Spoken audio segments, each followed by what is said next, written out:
Normal. Immigration enforcement has been weaponized into a system of fear. Fear designed to keep people silent. Fear designed to isolate neighbors from one another. Fear designed to make people believe they are alone. But Austin knows better. We believe in a country where no one is disappeared for existing, where families are not ripped apart by policy choices, where dignity is not something you earn, it is something you are born with, and where the government is accountable to the people, not the other way around.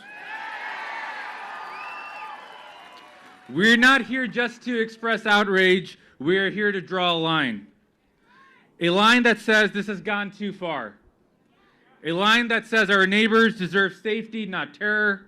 A line that says silence is complicity, and we refuse both. Today, you'll hear from elected leaders, organizers, and individuals who are living with the consequences of this violence every single day. And we're going to begin the way every real movement begins, by listening to voices grounded in values, in truth, and in moral courage. Because change doesn't start in the halls of power, it starts right here with people who refuse to look away. So I'd like to call up our first speaker, Reverend Dr. Darrell Horton. He's a pastor of Mount Zion Baptist Church right here in Austin, Texas. Austin, give it up for Reverend Darrell Horton.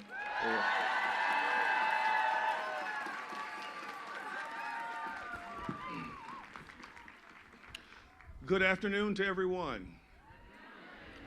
For those of you who will, would you bow with us for a brief moment of prayer? God, we gather today as a community with concerns and challenges on our minds. We gather today to ask for your wisdom and guidance as we seek to support and strengthen one another. Thank you for the conviction that will not allow us to remain silent. Thank you for the faith that allows us to see hope and promise in the midst of despair. Thank you for the love that allows us to advocate and stand up for our neighbor, to be a voice for those who are not being heard. We pray for peace, protection, and vision during our time together today. It is in your name we pray. Amen. Let me also say while we're here that today we are gathered because our nation is under an extreme ice warning. Similar to what we experienced here in Central Texas earlier this week with the weather, across our nation in states like Minnesota, ice is causing the disruption of lives, the division of communities, fear to the extent that persons are afraid to leave their homes, families are being separated and stranded, and lives are unnecessarily being taken. The climate is unstable.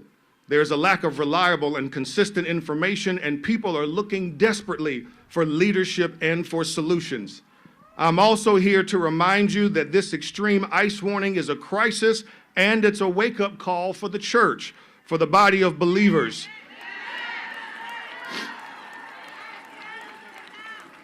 In the same way that work crews responded to the challenging conditions of our roads, the church and disciples must respond, and that is with salt.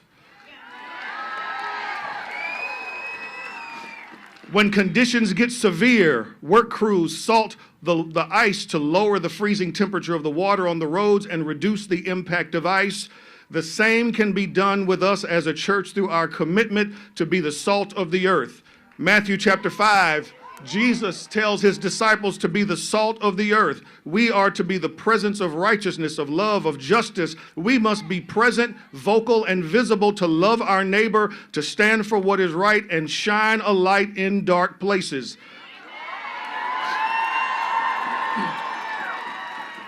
Family, we have gathered together today to remind ourselves that silence is not an option. We must speak up, we must stand up, and we must be the salt of the world.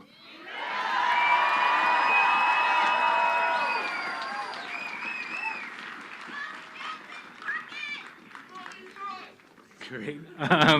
Our next speaker is the chairman of the Mexican American Legislative Caucus, the son of immigrants. Austin, join me in welcoming Chairman Ramon Romero.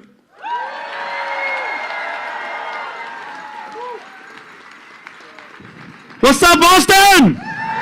What's up, Austin? Show me your voices, show me your fight. Where you at, Austin? Esta es la casa de la lucha. Esta es la lucha. With me. ¿Quién está listo para luchar? Yo. ¿Quién está listo para luchar? Yo. Look around, y'all. Look at these murals on these walls. Feel their pain. Everything on the walls, the colors. There's a lot of red. There's a lot of orange. There's fire. Who feels that fire in their heart right now? There's blood. Because blood is being spilt right now by parents and children. I want to speak to all the first-generation immigrants that are in the crowd today. Raise your hand if you're a first-generation immigrant. Keep your hand in the air if you've ever had a parent locked up in a detention facility. Because I have. For 11 months, my father, Ramon Romero Sr., was in a detention facility in Laredo, Texas. And what I remember most is not the phone calls with him. It was going home to see my mom, Cuca. Y la señora llorando. My mom crying for her viejito because he's not there. And all the kids crying, not crying, we weren't crying that much. But we felt all the pain and witnessing our own mother, and I see your pain right now because it sounds like you've seen the same thing. No child in this country, after everything that we fought for, especially in this city, should be feeling that pain again.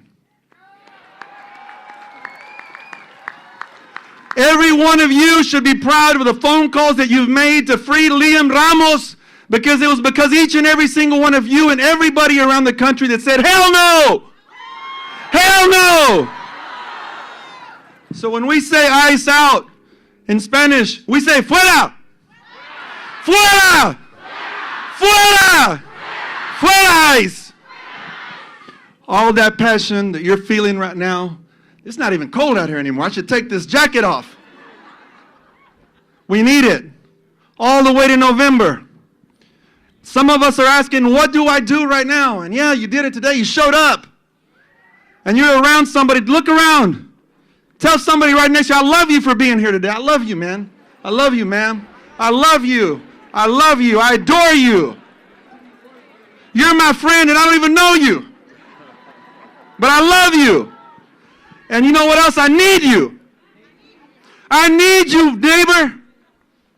And when you go home, even though your neighbor, literal neighbor, might not be here, you let them know how you felt today when you left here today. Passion, energized, feeling the pain, fire in your heart, blood running through you, and you're ready to go do something with it. Who's with me? Ice, fuera! Ice, fuera! Thank you, I'm Ramon Romero, State Representative. Thank y'all. And thank y'all to my colleagues, John Busey, Vicki Goodwin, Cheryl Goodwood, Cheryl Cole, your district. Yes. Damn near.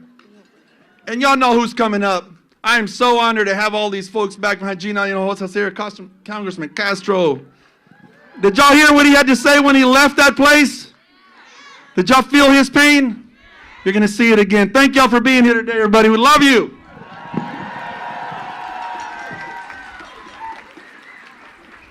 Great. We have a leader in public defense. Amruth has represented individuals in the state and federal systems and led organizations specializing in immigrant defense. Let's hear it from Amrutha Jindal.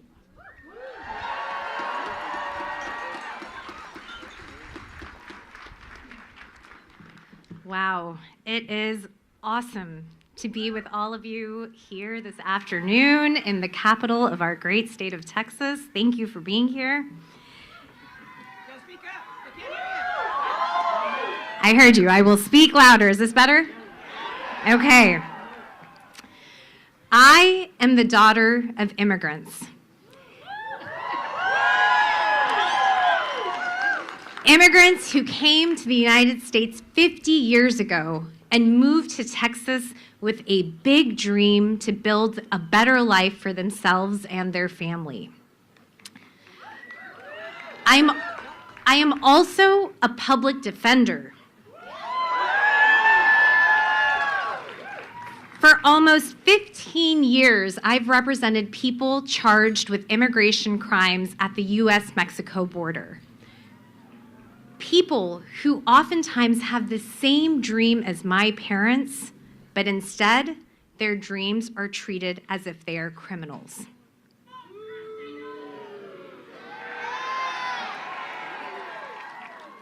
Too often, our leaders use law enforcement and the criminal justice system to try to solve complex humanitarian problems. We see this with the housing crisis, we see this with mental health issues, and we see this with immigration. They think that arresting and jailing is the answer. No. We all know better. We know it is not the answer. Public defenders are often on the front lines of holding law enforcement accountable. It's a duty that we have under the Constitution to file motions and make challenges in court when we see our clients' constitutional rights being violated. But that duty doesn't end with us. It applies to everyone here and everyone in this country because we, the people, need to hold our government accountable.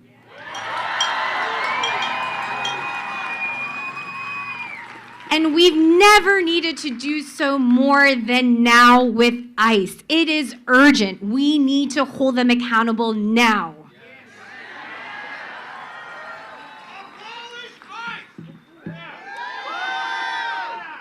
They claim ICE is enforcing our laws.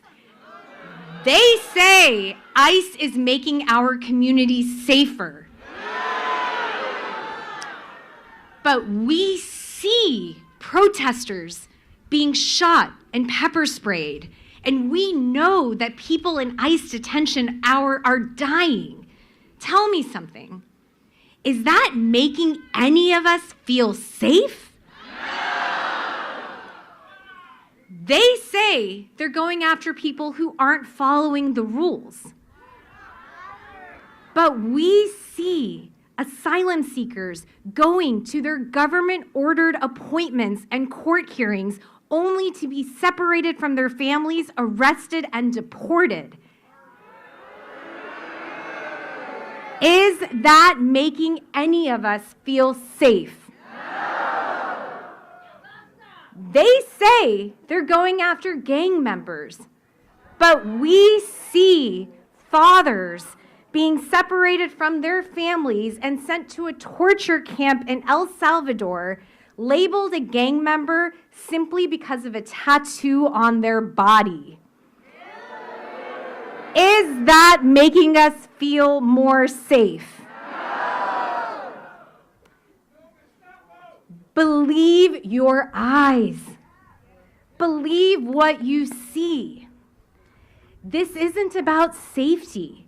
This is about stoking fear and destroying communities.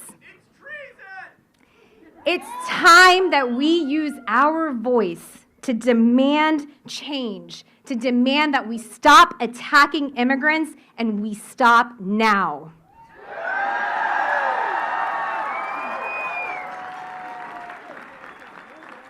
I leave you with this, and please do not forget it. This is a nation built by immigrants. This is a nation powered by immigrants. This is a nation fed by immigrants. This is a nation cared for by immigrants. This is a nation raised by immigrants. This is a nation bettered by immigrants. Thank you very much.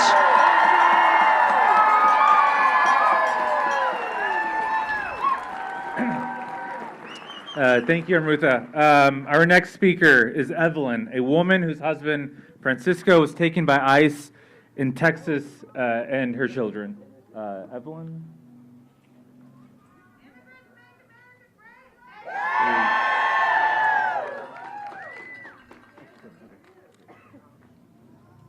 Great. Everyone, welcome Evelyn to the stage.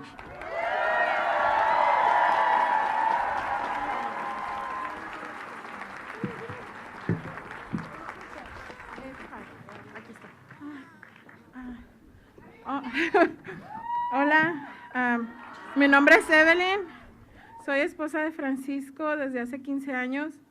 Tenemos 3 hijos, el mayor es sobreviviente a cáncer de linfoma.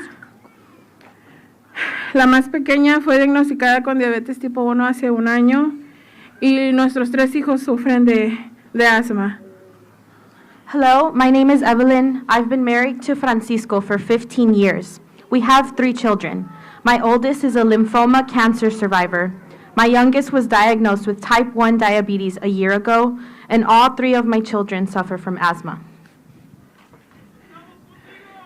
Nuestra familia estaba más unida que nunca, más feliz y viviendo nuestra vida normal, concentrados en nuestros planes a futuro.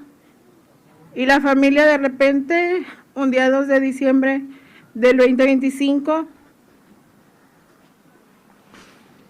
Our family was closer than ever, happier and living our normal life, focused on future plans in our family, and then suddenly, December 2nd, 2025,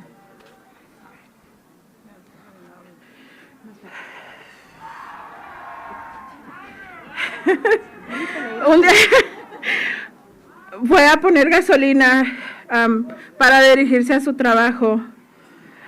En ese llegó un policía atrás de él y le dijo que le inventó que una luz estaba fundida cuando era mentira.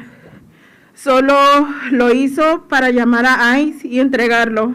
Mi esposo no es un criminal, mi esposo no tiene antecedentes y desde el día 2 de diciembre él está encerrado en el sur de Texas.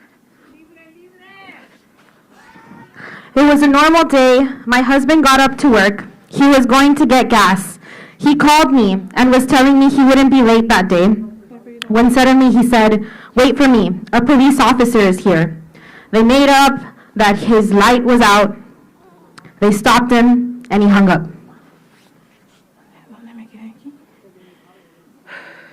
Me alisté rápido para ir a su locación. Cuando llegué al lugar ya no estaba. Desde ese día empezó nuestra desesperación y dolor. Ese mismo día se comunica y en el consulado mexicano lo localizan. Me dice que será llevado al sur de Texas al día siguiente a la cárcel a la detención de Person, Texas. Y de repente desapareció del sistema. That same day, he spoke, and the Mexican consulate located him and told me he would be taken to South Texas the next day. It showed that he was being held in Pearsall, Texas, and then suddenly he disappeared from the system.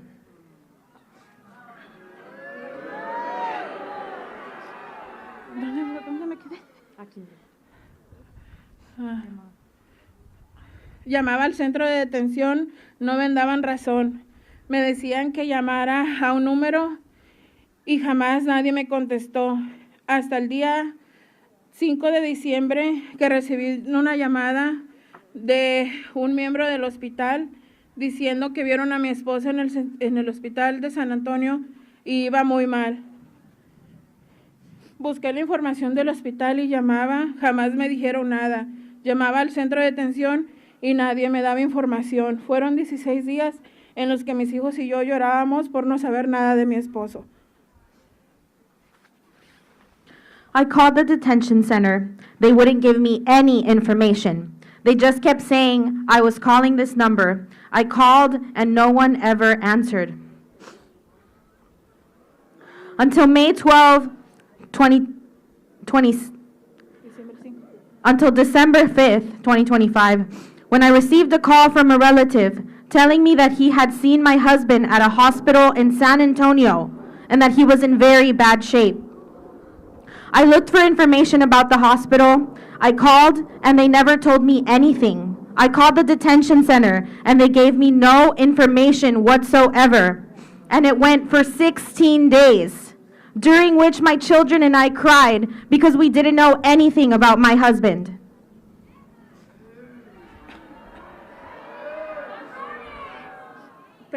Hablar con recursos humanos del hospital llorando por información. Solo me decían, llama a ICE. Tenemos prohibido dar información. Y de repente recordé que tenía acceso al portal del paciente de mi esposo, donde salió que tenía una fuerte neumonía, taquicardia, presión alta. Yo solo podía ver sus chequeos vitales cada ciertas horas y medicamentos, procedimientos que empezaron a someterlo.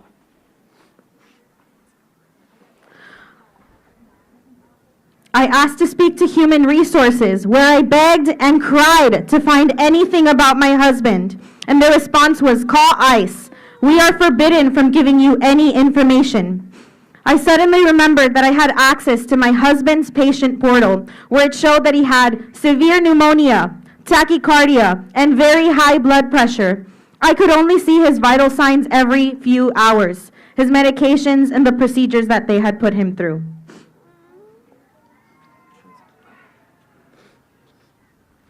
ICE destruyó a mi familia, nos arrebató a mi esposo, dejándonos desamparados, donde lo único que estaba haciendo mi esposo ese día 2 de diciembre era poner gasolina para ir a trabajar como todos los días. Mi esposo no es criminal, es un hombre trabajador, padre y esposo. Hace poco le negaron la fianza a mi esposo y solo nos queda someter a algo llamado habeas corpus para poder liberarlo. Yo siendo afectada y corriendo con todos los gastos de mi hogar sola, no tengo los recursos para poder someterlo rápido y tener a mi esposo lo más pronto posible en nuestro hogar. Y ahora con ICE en la ciudad ya no podemos salir sin miedo, ya que no respetan, si eres ciudadano, residente o con algún permiso válido para estar aquí. No les importa y te secuestran y llevan.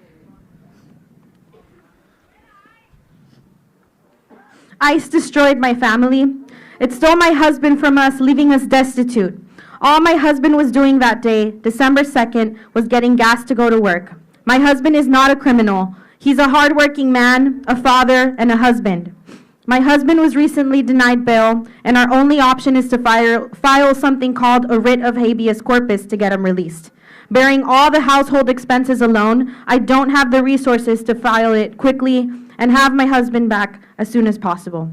And now, with ICE in the city, we can no longer go without fear, since they don't respect whether you're a citizen, resident, or have any valid permit to be here in the country. They don't care, and they kidnap you and take you away anyways. The city and the country have become total chaos, and as someone affected, I demand freedom for my husband, freedom for everyone unjustly detained, and that ICE withdraw from the city and the country, and truly focus on criminals, not innocent, hardworking people. Thank you. Thank you.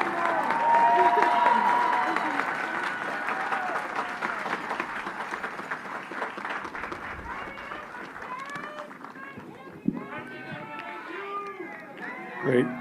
Thank you, Evelyn. Next, we have David Chinkanchin, a community advocate who grew up in an immigrant family right here in Austin and is an organizer for Workers' Defense. Let's all welcome David. Good afternoon, friends.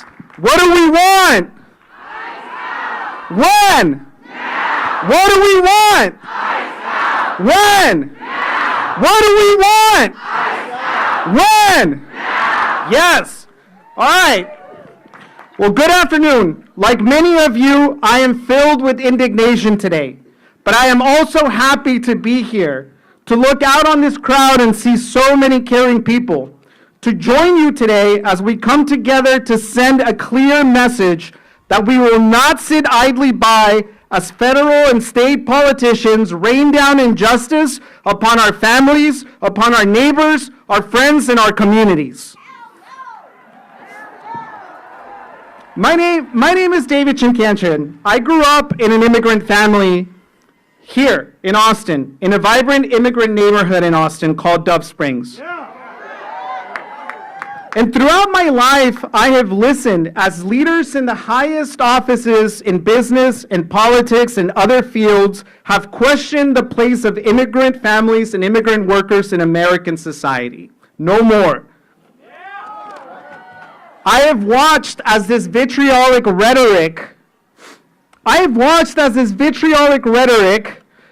that is meant to diminish the lives and contributions of immigrants has taken the shape of real-world violence, as it did in 2019, when a white supremacist echoing the hate-filled anti-immigrant words of President Trump drove hundreds of miles to El Paso and ended 23 beautiful, innocent lives based on nothing but the color of their skin.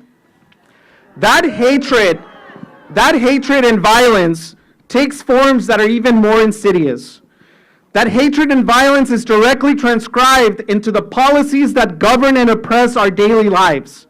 They have manifested themselves in immigration and legal systems that tear families apart and terrorize our communities.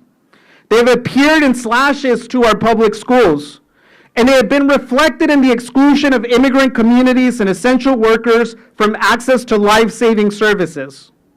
Unfortunately, this is not a thing of the past. It is playing out across our country, it is happening to us, and it is happening today. That hatred manifests itself in countless other ways. But one way we are seeing clearly today is in the enormous and heartless slashes to our healthcare system that you and I and our families all depend on. Republicans in DC are gutting our healthcare, knowing people will suffer, people will die, in order to increase ICE's budget. They are putting the most vulnerable in harm's way to pay for those military weapons that they are wielding in our streets and to offer $50,000 signing bonuses to ensure that they are recruiting even the most inexperienced and the most untrained agents. ICE's actions are making us all less safe. ICE is not about public safety. It is a masked, militarized, secret police that is violating our most fundamental constitutional rights. Taking children off the street and executing Americans in broad daylight does not make a single one of us safer. The brutal killing of Alex Preddy has and should send a frightful chill down America's spine, and it should help us understand just how low we've fallen. So I'll leave you with this. Our immigrant brothers and sisters, our immigrant families are bearing the brunt of this violence and this injustice. But this fight is not just about those immigrant families. They need us. We need to be there for them. We need to fight for them and support them in that bravery and courage that they are showing that is on display even today. But they are also coming after our due process, our freedom of speech, our freedom of expression, our freedom to protest, freedom of assembly, our protections from undue and search and seizures. These are the rights that underpin our democracy. These are the foundations of our democracy. If we don't have those, we don't have a democracy. So yes, come out, continue to fight for your immigrant neighbors, continue to fight for yourself and for your families, continue to fight for all of us. We all have a role in this movement. Continue to show up like you did today. March today, march tomorrow, march the next day, and the next day until we put an end to this for good.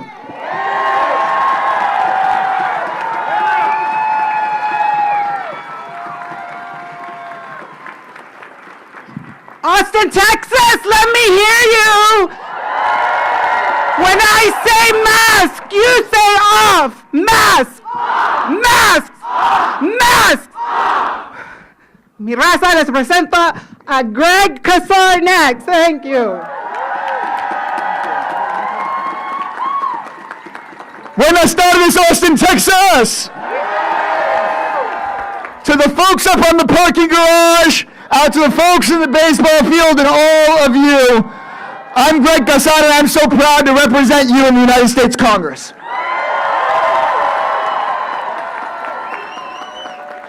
We are here to demand in one voice an end to Donald Trump's mass deportation machine. No more. No more ICE terrorizing Minneapolis. No more ICE terrorizing Austin. No more. No more killings like Renee Goods or Alex Preddy. No more arresting our veterans and our families and folks going to work. No more deporting and terrorizing families like Evelyn's. No more. No more masked agents without badges and without warrants arresting people at our schools and our churches and our courthouses. No more. No more. No more. No more. And no more blank checks to Trump's mass deportation machine. That's why last week I voted hell no on ICE's budget.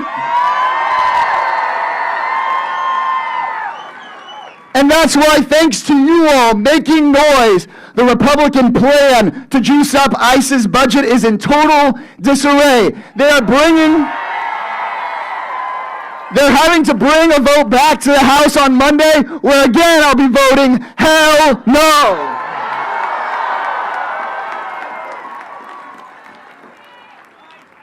Now, it's so important for us to get together at this rally and then go talk to millions more people and remind them that when Donald Trump said he was going after the worst of the worst, he lied. He lied. Earlier this week, I went with Congressman Castro down to San Antonio to demand the release of 5-year-old Liam Ramos. You may have seen the picture. Spider-Man backpack, 5-year-old kid taken from his mother and put behind bars. No 5-year-old is the worst of the worst. Also, I'm glad to tell you that a judge has ordered Donald Trump to release Liam Ramos.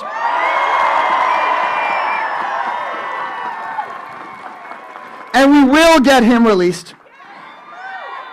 But there are 4,000 children the Trump administration has arrested in the last year. And sadly, these stories aren't just in Minneapolis, they're here in Austin. I'll tell you one, of Annie Lopez Bellosa. She was born in Honduras, but has lived here in East Austin since she was 8 years old. She worked hard, got to know her parents. Her dad's a tailor, her mom a church volunteer. She studied and studied and studied and got a full scholarship to a business college on the East Coast, one of the best business schools in America. And when this last Thanksgiving, she got on a plane to fly back here to surprise her parents. She got detained. She got put in shackles. She was made to sleep on the floor of a detention center, and a judge said not to send her to Honduras. The Trump administration broke the law and sent her to a country she barely remembers. When Trump said he was deporting the worst of the worst, Annie is not that. Annie is one of the best. She's one of us. And let's not forget that Trump has been pardoning his millionaire donors who have been convicted of things like money laundering and fraud. But he wants 5-year-old Liam Ramos in prison? Really? He pardoned the president of Honduras who was convicted of narco trafficking. But he wants Annie to be the one put in shackles? Really? He pardoned January 6th rioters who attacked police officers. But he says that moms like Renee Good or nurses like Alex Preddy are the terrorists. That is insanity. That is violent. That is so freaking unnecessary.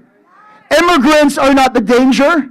Politicians like Donald Trump are. The corporations that fund him are. And the coward politicians who refuse to say anything about it are the danger in this country.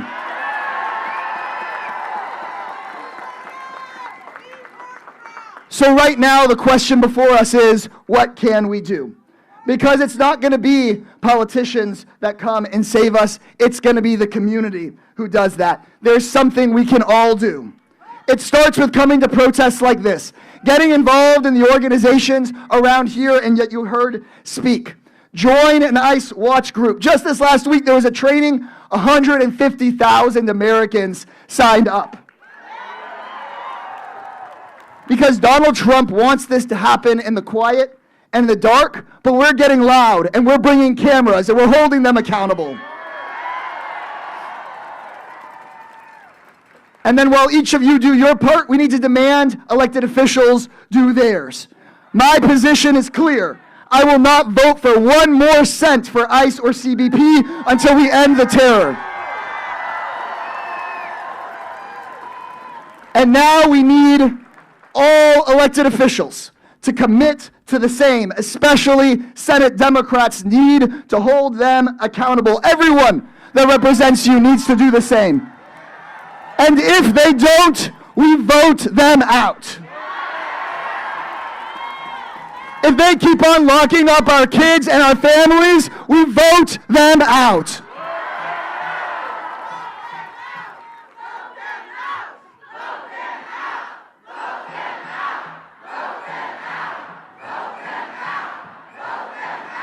If Cornyn and Paxton and Cruz and Abbott keep taking our taxpayer money to send mass agents into our communities, we vote them out.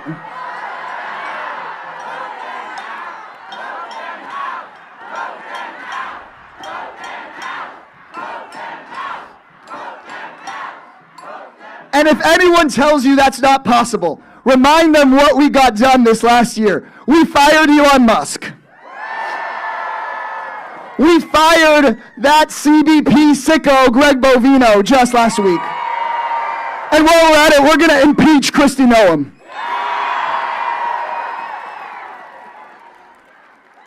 In closing, I want to say something to the folks in the crowd. Many of you who I know feel afraid. Many of you who feel afraid every day or every hour that your spouse may not come home from work, that you could be next, worried about your kids or your students or your neighbors, afraid that what happened to Alex Preddy and Nicole Good could happen to someone you love. I cannot guarantee you that everything's going to be okay, but I can guarantee you that Donald Trump and his cronies want that fear to paralyze you because they thrive in the silence and in the darkness. And it is our job to rally through the fear, to march through the darkness, to shout in the silence until we get to the other side of this thing. Am I with y'all? Are you guys with me?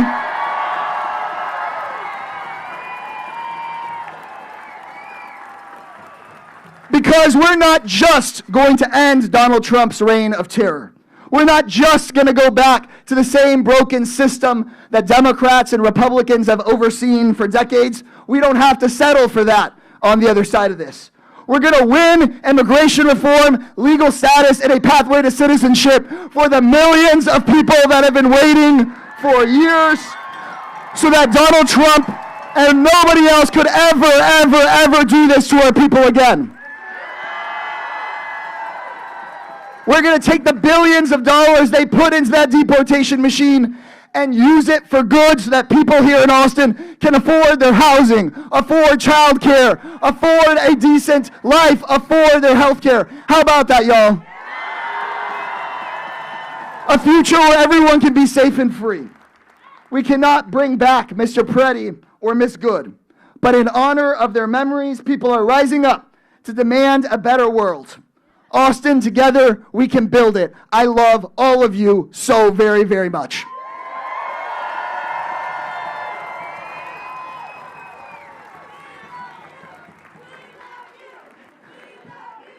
And next, we're going to call up 2 of the finest public servants I believe this country has had.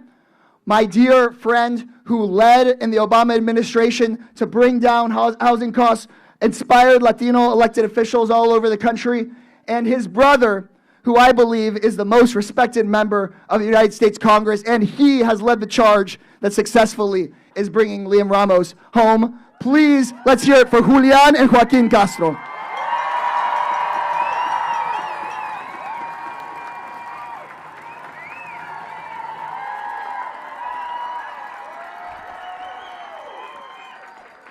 Good afternoon, Austin. I needed to get a ride up to Austin today for this incredible rally. I hear there are 5,000 of us here today. So I asked my brother, Julian. He said, if I give you a ride, you have to let me speak for a few minutes. So we're going to share time. Y'all, we are living in an extraordinary time in our country. Every day on the news, we see people's constitutional rights violated. We see the government abusing its own citizens. We have had ICE say that they can go into people's homes without a warrant. They have killed 2 American citizens at least. They have abused children in detention centers in Texas and in other parts of the country. And we are here to say that that is not America and we won't stand for it. That enough is enough.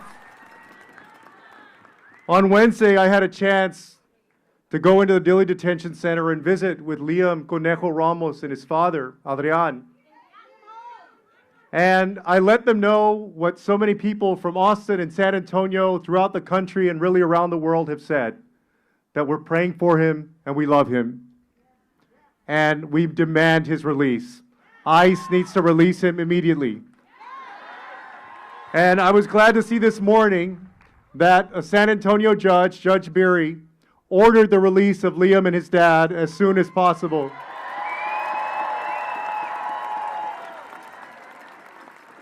But y'all, I want to tell you, these places are no place for kids. You know, Donald Trump talked about going after, in his own words, criminal illegal aliens. And when we got to the meeting with ICE, I asked them how many people have a criminal conviction. And you know what they told me? Not a single person of 1,100 has a criminal conviction. There are no criminals in the Dilley Detention Center. And yet, not only was there Liam, a 5-year-old, there was also a 9-year-old named Mateo from Austin, Texas. He and his family were picked up on New Year's Eve, and they spent New Year's Eve getting processed into the Dilley Detention Center. There was a 2-month-old baby who's been held in that prison for several days. So I say that all of those children should be released, that all of those people with no criminal record should be released, that Kristi Noem has abused the Constitution and she should be impeached, and that ICE should be disbanded immediately. But it's not just Donald Trump or Kristi Noem or the Republican Congress that's responsible. Greg Abbott is also an accomplice. I want to tell you something that very few people know and realize. He has hundreds of Texas National Guards, men and women, on assignment there, on deployment, under Operation Lone Star, who are embedded in the detention centers, who do not wear their uniform but are camouflaged in civilian clothes, who are doing deportation work day in and day out. Greg Abbott is as much responsible for the ugly machinery of the detention centers that are holding Liam and the 2-year-old baby and Mateo from Austin. So not only do we need a new Congress and eventually a new president, we also need a new governor, lieutenant governor, senator, attorney general, and all of it. But only you can make that happen. There's no easy way out of this, folks. We're going to have to vote our way out of it in November.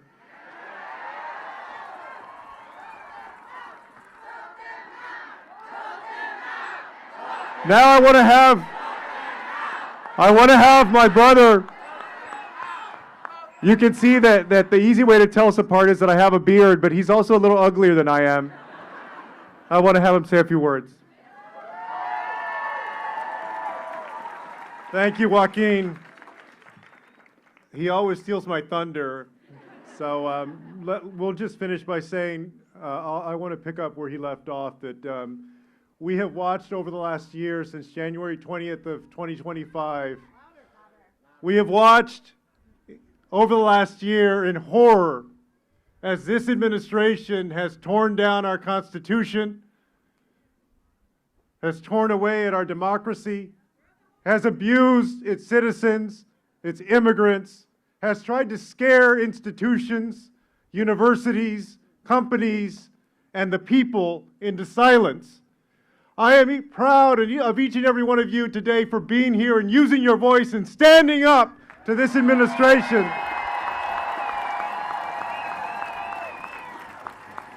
And today we do that in the name of Renee Good and Alex Preddy and Liam Ramos and his father and every single person who has been trampled upon by this administration.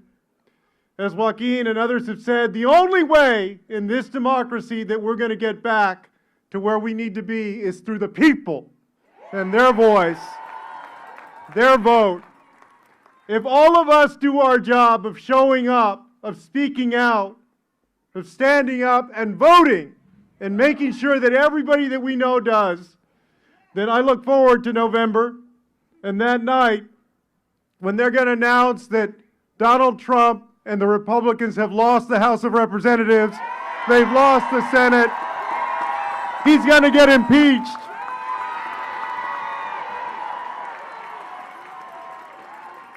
They're going to announce that Texas has, for the first time in more than 30 years, a new Democratic senator.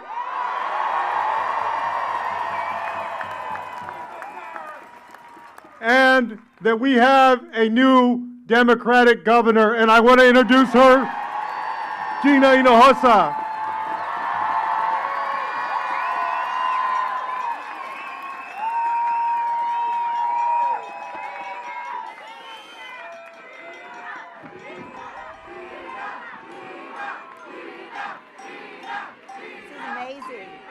This is so amazing.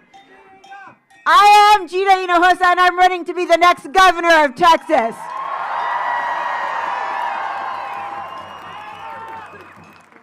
I want to speak about the sins of Greg Abbott.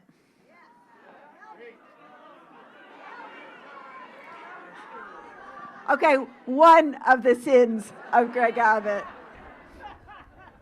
We heard from Congressmember Joaquin Castro about his visit to Liam and the circumstances and the conditions that Liam was experiencing. He was not getting the food he needed, not getting the fresh air, he was not getting the exercise, he was in prison. This is a child who was in prison. Anywhere else in the country, this would be prosecuted as child abuse, and only in the state of Texas is it not. And in fact, Greg Abbott decided to license detention centers for children and their parents to be the only state in the union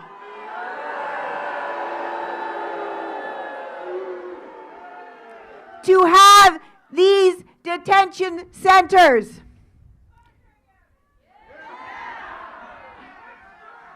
The inhumanity and the cruelty of it mimics the inhumanity of the cruelty we see in these ICE raids happening, yes, here in Texas, yes, in Minnesota, all over the country. We have witnessed the brutality and the horror with our own eyes.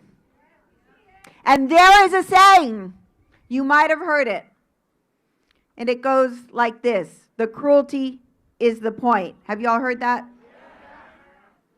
Well, I don't believe it.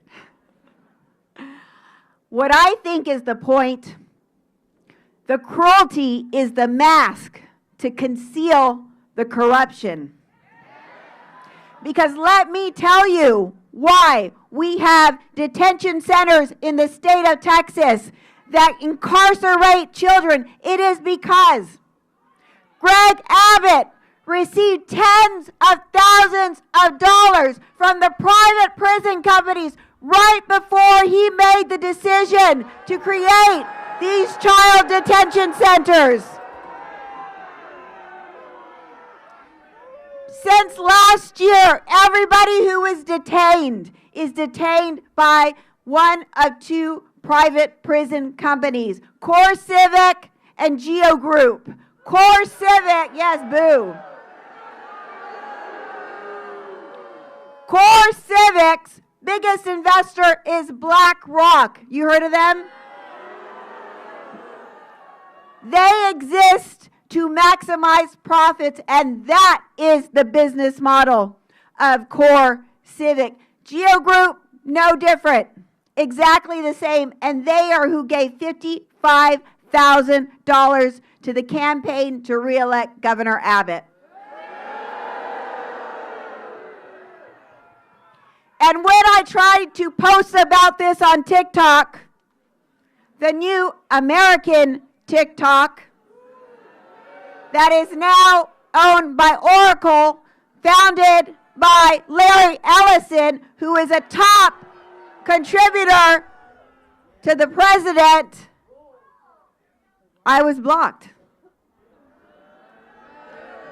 We had to post ICE emojis to speak ill of ICE on TikTok because it turns out that American TikTok is more restricted, more censored than even the Chinese TikTok. I have joined in with the chorus about the billionaires taking over. But let me say, but at this point, it's like 15 dudes who are taking over. Oracle not only has TikTok, Oracle has the private, they have the military contracts with the federal government. They just got tax subsidies to open up a data center in Abilene. It's the same 15 dudes who are owning everything, the power, the money, and Greg Abbott and the Republican political class are letting it happen.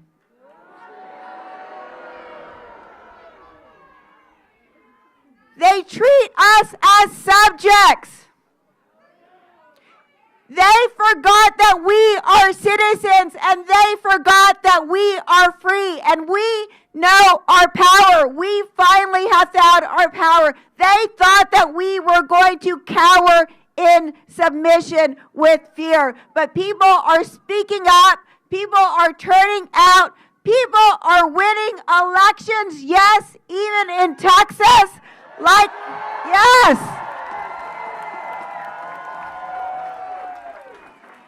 Look, let me say, Cy-Fair just flipped 3 school board seats. They were up against millions. Leander, anybody here from Leander? Leander just flipped a city council seat. We know Robstown just flipped a mayor's seat. And today, in Tarrant County, in a race that should not be one that we're paying attention to because it is a gerrymander to be red Republican, the Democrat came in first place and goes into the runoff today. Goes into the runoff today. So don't let them tell you that it can't happen in Texas, because it is already happening in Texas. Look, I made a decision to run for governor against a man who has $100 million. That's not even hyperbole. That's literal. He literally has $100 million. But I do this because I know the power of people. Look at you. We have 9 months. We have 9 months to give this everything we've got. And because government, yes.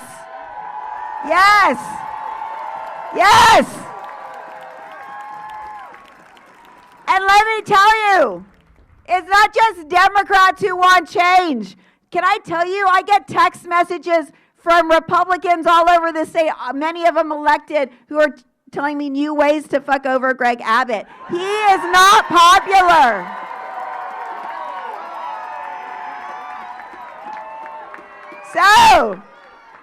So look, I took this leap of faith because I knew you would catch me. So let's do this together, because the government is authoritarian, but the people are not. The people are free, and together we will make change and usher in a new day in Texas.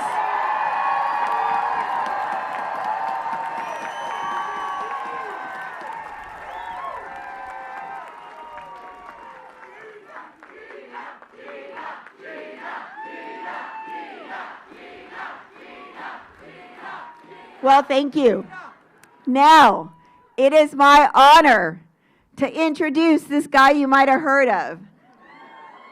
This kid I serve with in the Texas House, who has been a champion for our children and our public schools and for working families. And it is my great pleasure and honor to introduce my colleague, James Tallarico.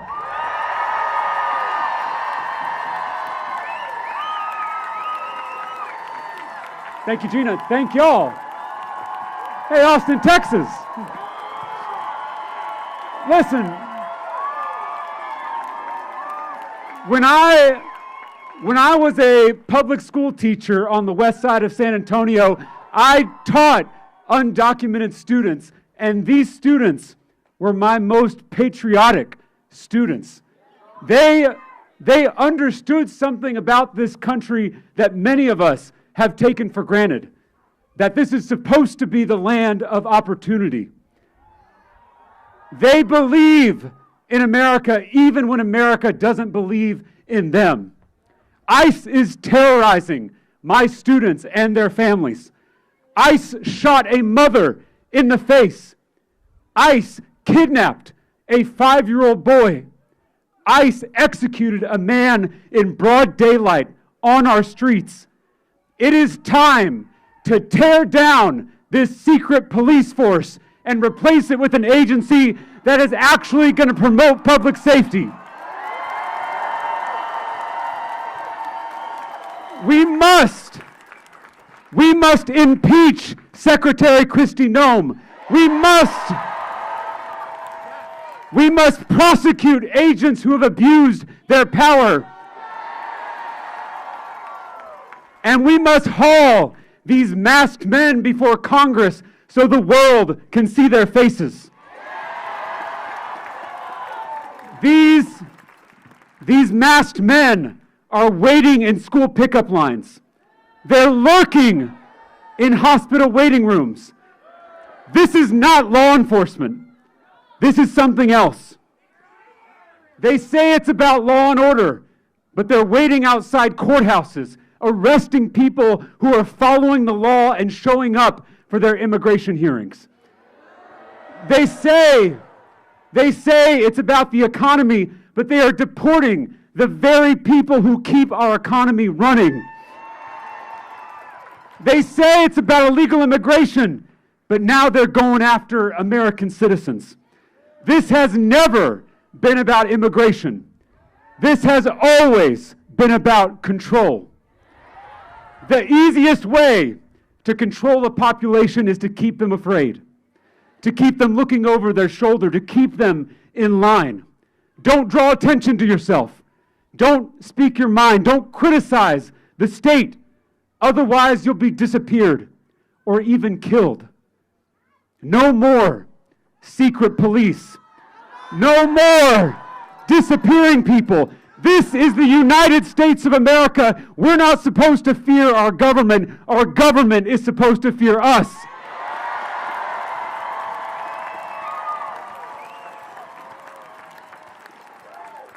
Self-proclaimed Christians are cheering on as masked men tear children from their parents.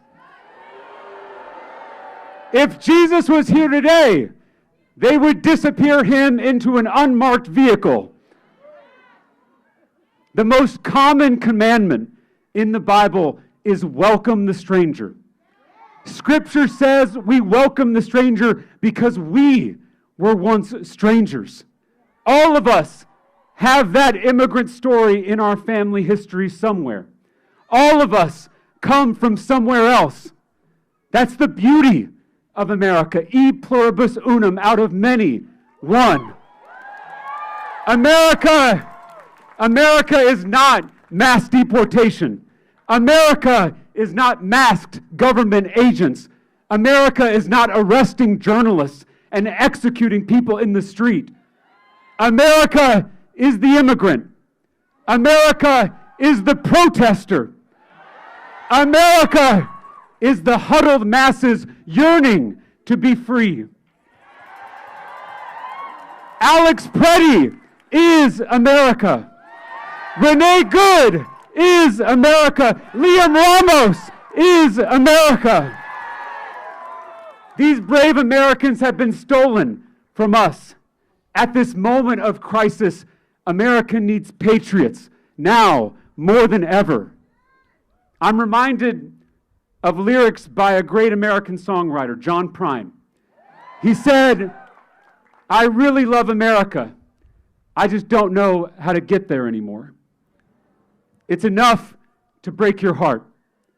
When I'm feeling this way, there's a verse in Scripture that I return to where Jesus says something very strange. He says, "Blessed are you who weep." It's strange because how can someone who's weeping also be blessed? In our culture, we tend to avoid grief, but we forget that grief can be fertile soil. Sometimes we see the world most clearly through our tears. If your heart is breaking right now, it means you still have a heart. Protect that. Trust that. That is what will get us out of all of this. There has never been a more important time to be a human being. Resistance starts right here. By refusing to mirror the hate and the violence and the inhumanity that surrounds us. In a time of shadows, we must shine our light. Like many of you, I am tempted by hopelessness. But then I look out on a crowd of neighbors who have gathered together to save their beloved country. And all of a sudden, I feel a little bit of hope. And a little bit of hope is a dangerous thing.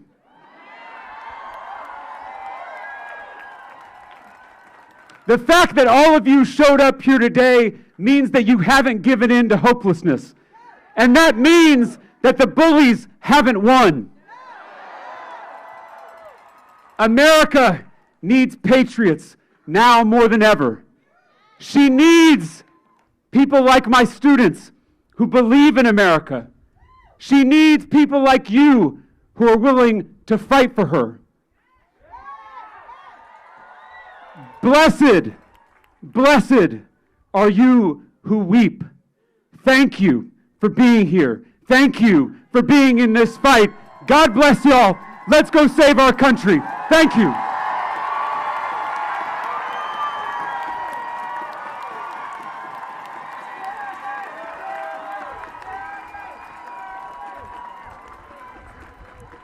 I just want to thank everyone for being here today. What a beautiful day, surrounded by neighbors. This is who Austin is. It's community, it's love. So thank y'all for being here today. I was told to say there's no photo line, so please get home safely, and much love to everyone. Thank y'all.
importance of being here. Can I ask you a couple questions?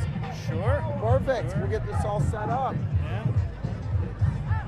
Go ahead. Want to ask this lady some questions too? Yeah, whoever wants to be I want to be on All right, can I get Absolutely. Can I get you to say and spell your first and last name for me? Nina, Nina.